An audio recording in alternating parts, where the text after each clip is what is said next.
2006년 6월 피자와 KFC 등을 소유한 세계적인 외식기업 미암이 중국의 한 식당에서 임원 세미나를 열었습니다. 바로 오늘 이야기할 허거 1등 브랜드 하이디라오에서 진행했죠. 이날 강사로 초청받은 하이디라오 회장 장용이 3시간 동안 하이디라오 성공 비결에 대해서 이야기합니다. 1971년 쓰촨성에서 태어난 장용 회장은 기술고등학교에서 용접을 배우고 트랙터 공장에 입사합니다. 집안이 가난해서 19살에 인생 첫 외식을 하게 되는데요. 첫 외식이니까 얼마나 기대됐겠어요. 해먹는 것보다 훨씬 맛있고 친절하고 편하고 이런 상상을 하고 간 식당이었을 겁니다. 하지만 결과는 너무 맛없고 불친절해서 큰 충격을 받게 됩니다. 그때 결심했다고 해요. 나중에는 꼭 친절하고 맛있는 식당을 차리겠다고. 몇 년 지나 바로 실행에 옮깁니다. 3년 뒤 1994년 본인의 현재 부인된 여자친구 그리고 다른 여사친 한 명과 셋이서 8,000위안 한국 돈 1,500만원 정도를 자본금으로 테이블 4개짜리 식당을 개업하게 됩니다. 이게 지금 전 세계에 진출한 세계 최고 허거 브랜드 하이디라오 1호점입니다. 하이디라오, 과연 그 성공 비결은 어디에 있을까요?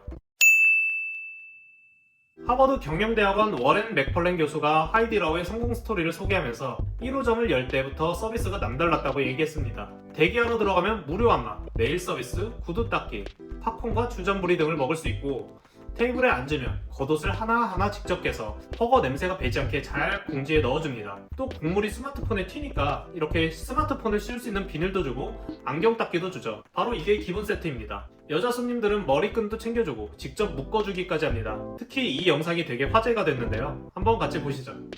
이 영상의 베스트 댓글이 내가 할게 나 할 수 있어 이거입니다. 음료수를 시키면 입술이 지워지지 않게 빨대를 꽂아주기도 하죠. 또 수타면을 시키면 앞에서 면수조를 보여주고 심심하지 말라고 돌아다니면서 병검쇼까지 합니다. 또 피곤해 보이면 손 마사지도 해주죠. 이게 바로 손 마사지를 해주는 모습입니다. 조금 민망할 것 같기도 하네요. 허거를 먹으러 혼자 가게 되면 앞에 외롭지 말라고 고민형도 놔줍니다. 장용 회장은 이렇게 말하죠. 나는 하이디라오의 국물이나 소스를 전혀 만들 줄 모른다. 하지만 내가 파는 음식이 그리 뛰어나지 않지만 사람들을 만족시키기 위해 파는 것 이상으로 서비스를 베풀기 때문에 손님들이 우리 식당에 또 오는 것이라고 말합니다. 심지어 새우를 시키면 종업원이 이렇게 쓱 와서 새우를 까주면서 말을 걸어요. 그러면 중국인들 처음 만나면 항상 하는 말이 있어요.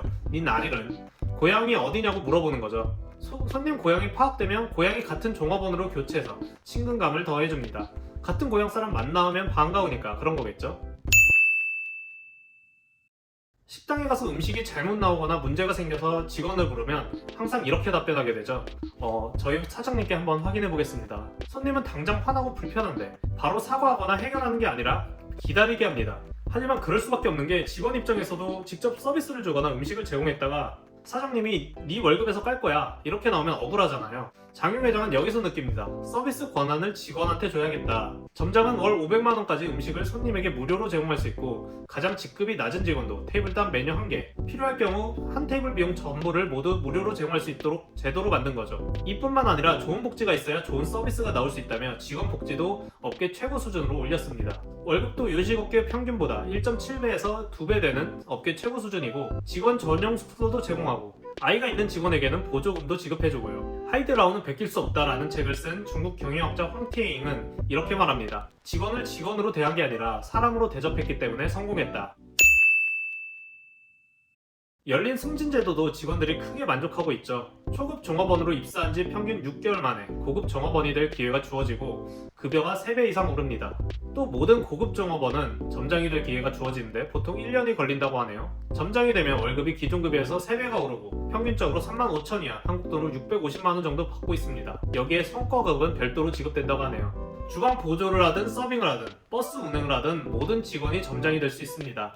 2년 만에 주방 보조에서 점장이 된 케이스도 실제로 나왔고요. 또 도어맨 출신이 미국 지사장이 되기도 합니다. 또 독특한 인재 추천 제도도 눈에 띄는데요. A가 추천해서 B가 일을 잘하면 B는 물론이고 A도 성과급을 받게 됩니다.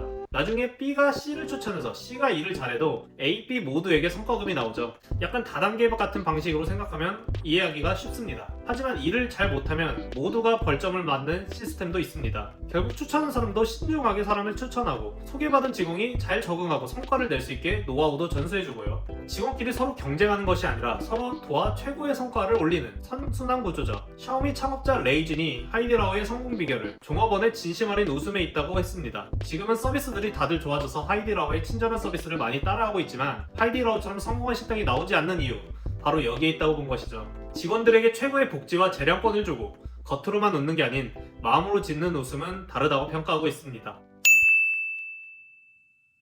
요식업 사장님들이 가장 무서워하는 것이 뭘까요? 바로 위생 논란입니다. 잘 나가던 식당들이 위생 논란으로 망하는 거 많이 보셨을 거예요.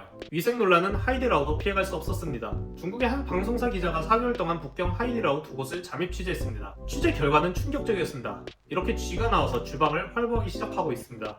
또 직원들의 태도도 매우 충격적이었는데요. 하수구랑 바닥을 닦던 빗자루를 허거통에 넣고 식기랑 같이 씻고 있습니다. 또 손님들이 먹는 국자로 하수구랑 기름때를 파내기 시작합니다. 식당에서 위생이 논란이 될 수 있다고 하지만 이 사건은 도덕적인 논란도 피해갈 수 없다고 모든 사람들이 지적했습니다. 이전까지 승승장구하던 하이디라오, 하지만 한순간에 여론이 차갑게 돌아섭니다. 중국인들은 여태까지 프리미엄 서비스를 내세웠던 하이디라오 역시 다른 식당들과 다를 바가 없다고 비난했어요. 그러나 하이디라오는 이 같은 논란이 터질 때마다 전공법을 택했습니다. 더러운 위생 상태의 동영상이 공개된 지 3시간 만에 중국판 트위터인 웨이보에 사과문을 발표했고요. 보도된 내용은 모두 사실이며 경제적 법적 책임을 다함과 동시에 환경 개선 작업에 착수한다는 내용으로 보도했죠. 2시간 뒤에는 해당 점포에 대한 구체적인 개선 조치도 발표했습니다. 근본 대책이 마련될 때까지 영업을 하지 않겠다면서 한 달 넘게 영업을 중단했고 식당 인테리어 전체를 뜯어고쳤습니다. 지금은 매장에 가면 대형 스크린에 실시간으로 주방 모습을 확인할 수 있고 주문을 하는 태블릿으로도 확인이 가능합니다. 위생 점검도 전체 매장 대상으로 매월 실시하고 있죠. 이처럼 하이디라오는 부정적인 면까지 낱낱이 공개하면서 고객이 신뢰할 수 있는 식당이라는 이미지를 굳혀가고 있습니다. 어떤 기업이든 실수를 하고 잘못할 수가 있는데 숨기고 적당히 막으려고 하면 오히려 더 큰 화를 불러일으키는 모습을 자주 볼 수 있습니다. 이렇게 빠르게 사과하고 인정해야 오히려 더 적은 비용으로 신뢰할 수 있는 것 같아요. 지난 3월 창시자인 장용 회장이 CEO에서 물러난다고 발표해서 큰 충격이었습니다. 그런데 더 충격적인 발표가 이어집니다. 하이디라오 홀서빙 출신인 양리지안을 CEO로 임명한 거예요. 서빙 알바 출신이 CEO가 된 거예요. 나이도 43살로 매우 젊습니다. 1994년 15살이었던 양리지안은 가난한 집안 형편 때문에 학업을 포기하고 용돈을 벌기 위해 한 식당에서 서빙 알바를 하고 있었어요. 우연히 이 식당에 온 장용 회장이 너무 친절하게 일하는 양리지안을 보고 자기 식당에서 일을 시키고 싶었죠. 그래서 스카우트에 가려고 물어봅니다. 너 한 달에 얼마 버니? 당시 월급 120위안을 받는다고 했어요. 지금 하나로 하면 한 21,000원 정도 되죠. 그리고 30%나 올린 160위안을 주고 스카우트를 해갑니다. 처음부터 불친절한 식당을 보고 친절한 식당을 만들겠다고 결심한 장용 회장에게는 딱 들어맞는 인재였어요. 양리지안은 이후 중국 외식업계의 서비스의 달인으로 불리게 되었습니다. 월급 120위안으로 시작해서 현재 2조 2,500위안의 자산가가 됐죠. 회사 내부에서도 양리지안은 사천성 내에서만 유명했던 하이디라오를 전국 기업으로 키우고 글로벌 진출에 가장 큰 공을 세운 인물로 평가받고 있습니다. 해외 첫 점포인 싱가포르 매장도 오픈했고 2013년 한국 명동과 강남의 오픈을 책임진 것도 바로 양리지안이죠. 글씨 폰트만 보면 중국 매장 같은데 명동 매장이 맞습니다. 코로나와 여러 경쟁 브랜드의 위협으로 큰 위기를 맞게 된 하이디라오. 과연 새로운 CEO 양리지안은 앞으로 어떻게 하이디라오를 이끌어갈까요? 오늘 이야기는 여기까지고요. 저는 중국 알려준 남자 중알람이었습니다. 클릭해주셔서 감사합니다.